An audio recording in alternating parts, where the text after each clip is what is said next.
Hello everybody and welcome back to my channel. For those of you that are new here, this is not my regular setup. This is a new setup for me. Today's video is going to be a lot of yapping about something very so spontaneous that occurred to me. But those of you that are familiar with this channel, you know that my channel has everything. It's literally in my bio. My channel has everything. I do everything that just crosses my mind. I don't have a niche. I don't have any interest that can hold me in one line of content. I'm just everywhere and everything all at once. Welcome to my channel. So I don't know if this happens to other people, but sometimes during the day there will be one specific song stuck in my head and I would run with it in the sense that I would it'll keep playing, on repeat in my brain, in my head, and until I listen to the song, that is when I have relief. And today's track of the day is Will I Am and Nicki Minaj. Check it out. So the thing here is like I want to talk about this music video. Yeah. I did not listen to the audio, which I usually do for songs like this or for occurrences like this. I watched the music video, and the music video I discovered something amazing. Like obviously we're all there when it came out. Now this is on YouTube. It shows it's 14 years ago. Yeah, I watched the MV and I just like the intro of the video starts off with a man coming in and speaking a specific language. Then when I watched it, I didn't know what the language was.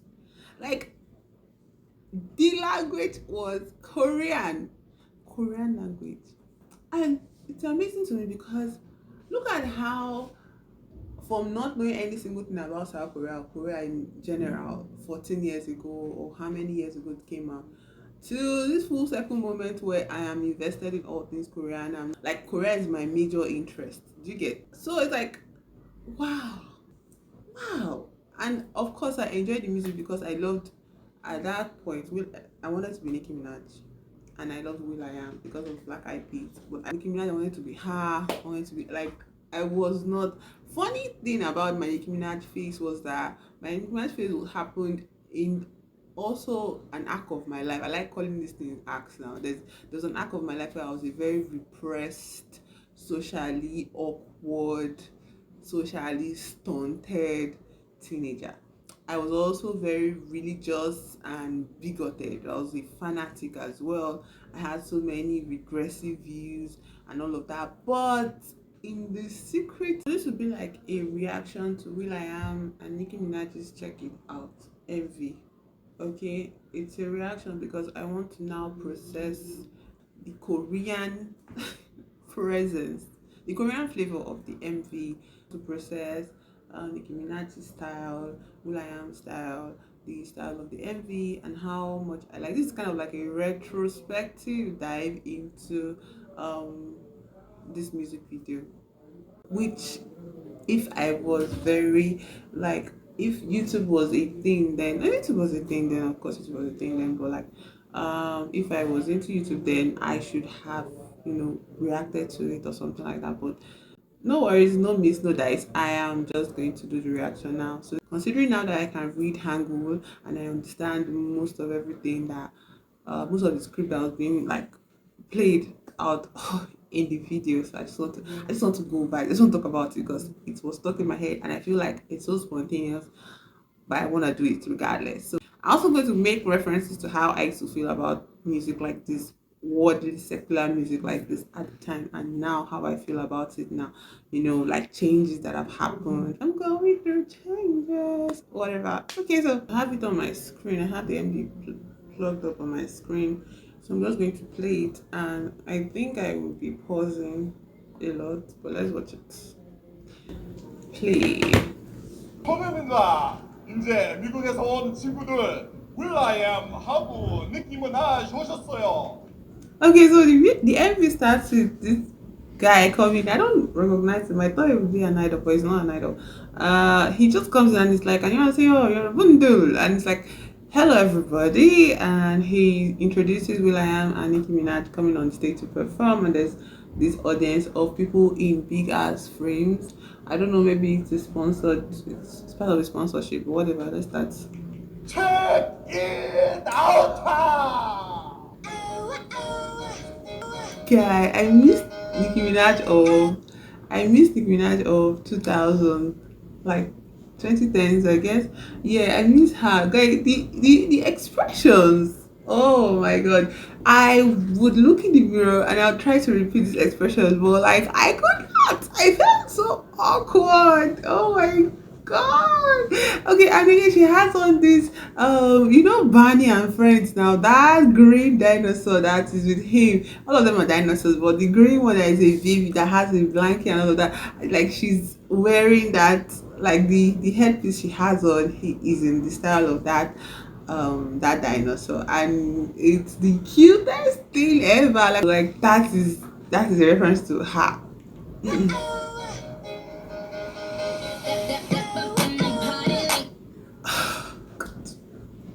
This is a reaction that is coming 14 years early. That's what I would say.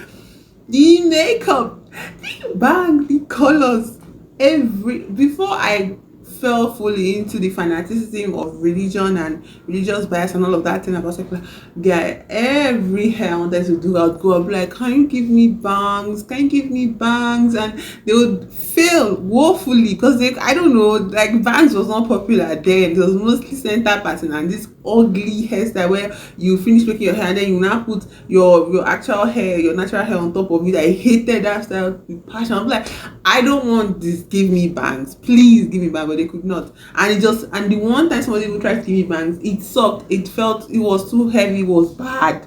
So it was not easy for me, guy. I was bursting from the inside. I wanted to be her. Her makeup is, for the time, it was outrageous, and it was wild. The colors were crazy intense. This is teal and like, what is this color of pink? Is it Barbie pink? Yeah, her blonde wig. Oh, Jesus fucking Christ. The Korean. Okay, Naga and Neriowa. I'm not coming down. I can rap all of this too, let me tell you. Like then when I was like so refreshed, I knew the words to every single Nicki Minaj lyrics. Like none of it is missing. I'm not missing any single one. And then I didn't have phone, so I used to listen to the radio. So like I was obsessed. Obsessed is an understatement. I learned all her lyrics by heart. I don't want to be cringe, but maybe I'm going to rap the final part. So Will I Am for his time was pretty eclectic, very, very non-cis het male style, that kind of thing. So it was like wherever I saw, and that hair that he had for the longest time, where there'll be a little lift of his afro, and like the hairstyle. Now I'm going to put a picture. Don't worry. The editing, so the colors. I'm just looking at the Korean script and I'm like happy, yeah. Like metallic everything. That was Will I Am's signature. Had this futuristic energy, like as if he was ready to be abducted by another, not abducted, but ready to move into like his own planet, a different planet, not definitely not Earth. It was so, I loved it, like the lights, the glasses, and it's such a simple MV that they're just in front of, just on a stage here.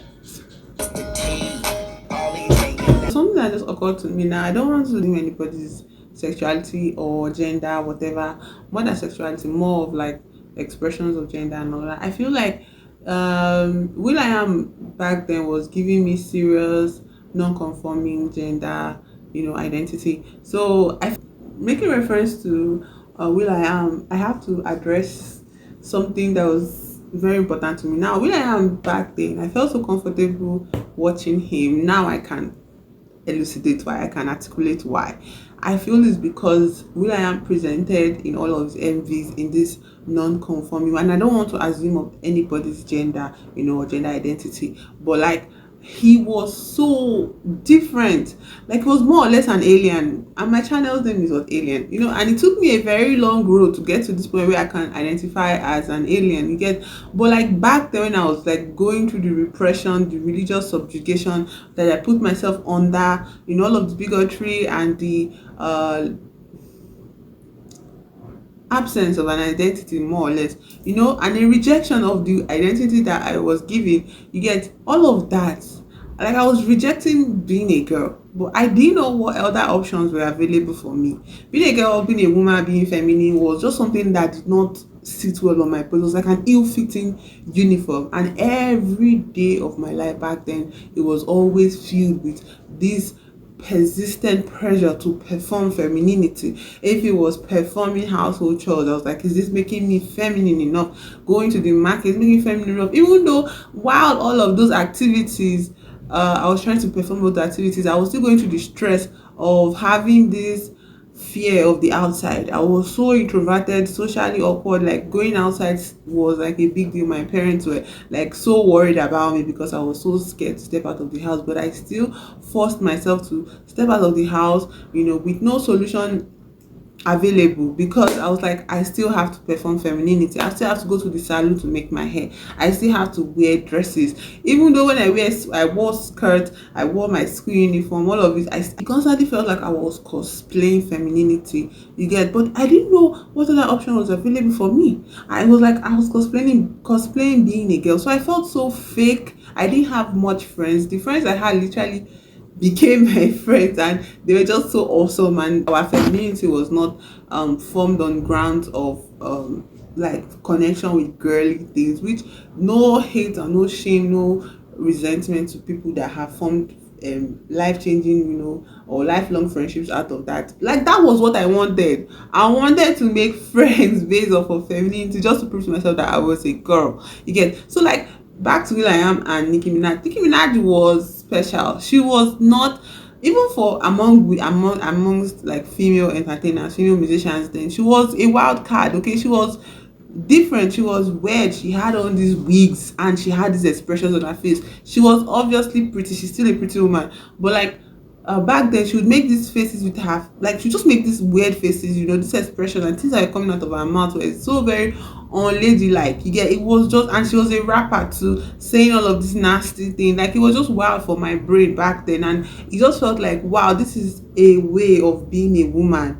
Like I could, if I thought maybe if I like copied or emulated her style, I would find freedom in my own femininity. I thought maybe when I put on a wig, like hers, colorful, bright, wild, and her makeup and her nails and all of that, like if I did that, I would feel freer. Maybe that was my own brand of femininity too. So watching her, listening to her music, and will.i.am as well, it made me feel so free. I can call it freedom now. Then I didn't know what it was. So even though this type of music was especially demonized by the church, as demonic and like having the hells and Satan, all of it inside it, I still listen to her like in my private time. Like I would cry and throw tantrums for my mom to buy me a radio set, and that radio set usually never lasted. I don't know why. Like I don't know, I would carry it everywhere, and then one day to fall from my hand and to break, and then I would say, oh, I want a new radio, I want a new radio. I should get me like this big one that can play CDs as well. So like my mom was very cool for that. She was very, very cool. She allowed me to enjoy music, and all of that. Like she didn't really judge or make me feel bad for listening to this worldly music. I personally put myself under such subjugation, because I was like, I'm reading the Bible. The Bible says all this is bad. I'm still listening to this music. So every day, every church service, I would give my life to Christ over and over again. Like, forgive me, God, for listening to Nicki Minaj's Romance Revenge. Like, forgive me, God, for listening to Nicki Minaj's entire album. Forgive me, God, for enjoying her song. Oh, for singing her song, for being obsessed with super beings. Forgive me, God. Like, all of that, it was just interesting. Like, oh God, my teenagehood was just wild. So let's go on to get to the Korean flavor aspect of it. You don't need to ask why. See with your eyes. Let's see with your eyes, and the Korean script, the Hangul script went ne noon. So it's like, I understand Korean. I understand Hangul. I can read it.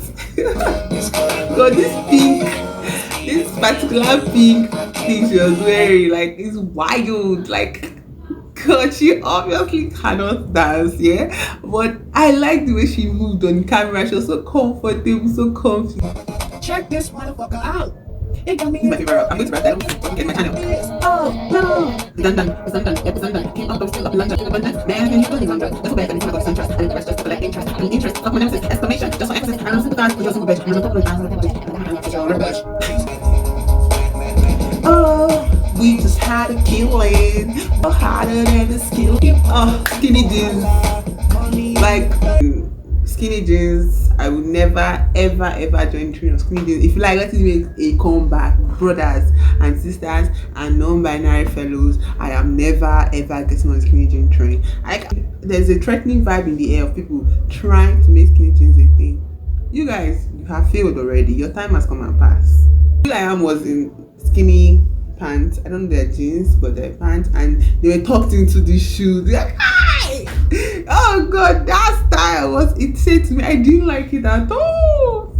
It was so bad. I liked him up from up, up from torso up. But like the skinny pants and the shoes, I liked the aesthetic of it being metallic, weird, big, like all those shoes that I don't know what they're called, but they had these big flaps in front. You just tuck in your jeans inside, and because it's skinny jeans, of course it will go well with it. That is why I feel skinny jeans should never make a return. Because if I see somebody tucking their skinny pants or skinny jeans into their shoes, I don't know what I'm going to do. He wore gloves a lot, like it was part of the aesthetic. It was part of futuristic, metal, like alien kind of style. I love it. It was edgy, it was fun. But I don't know if he has released any new project lately, but this reaction, I'm just going back to childhood, like 17-year-old me, or how old was I then? 16-year-old me, and I was like happy to be alive in such a time where this type of artists were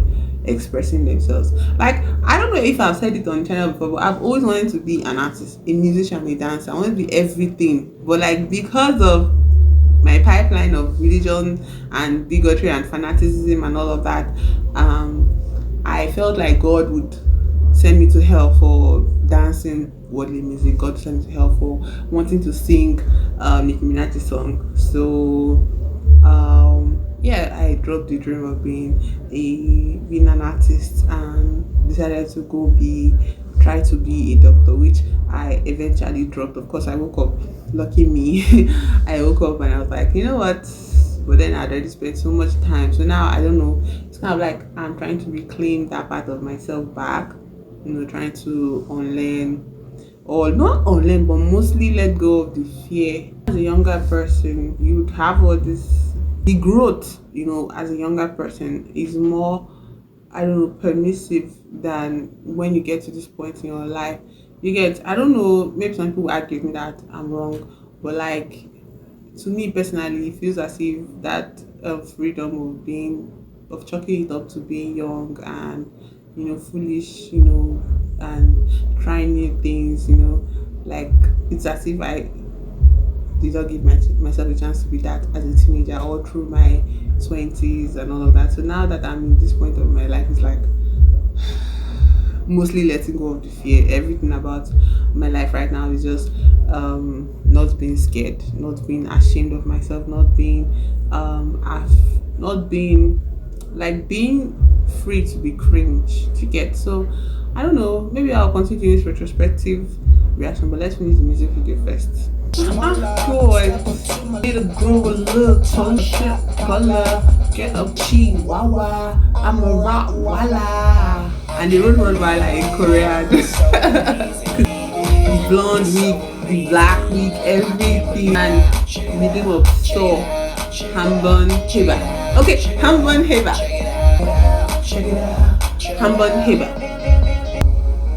This outro was so dramatic. Like everybody was always the intro and outro. Roboting were actually hit. So guys, she was.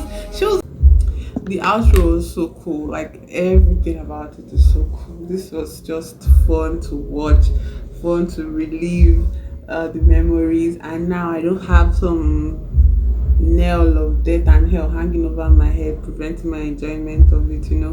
I'm just like. It's like I'm reclaiming my, that part of me, that time in my life, where I put myself in a box and, throw away the keys. Like, it's like I'm reclaiming it now for myself. And I'm proud of myself for giving myself that.